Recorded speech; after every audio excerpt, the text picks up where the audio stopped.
नवाज़ league जी नामज़द CM Maryam नवाज़ समेत Punjab assembly जे नवनि चूंडियल मेंबरनि हलफ़ खणी वरितो। स्पीकर सप्तेन खान सवा 2 कलाक देर सां शुरू थियल इजलास में नवनि चूंडियल मेंबर्स खे हलफ़ खणाए सुभाणे स्पीकर ऐं डिप्टी स्पीकर जी चूंड सुभाणे थींदी।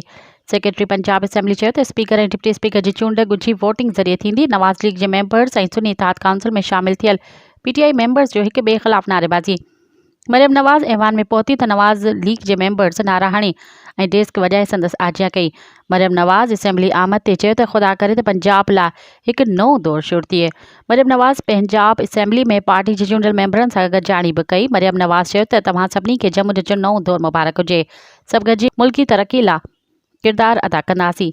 नवाज़ लीग जा मेंबर्स नवाज़ शरीफ़ जा प्ले कार्ड खणी ऐवान में पहुता। मज़ीद ख़बरनि ऐं तफ़सीलात लाइ विज़िट कयो असांजी वेबसाइट www.awamiNewsHD.com ऐं ॾिसंदा रहो अवामी न्यूज़ HD।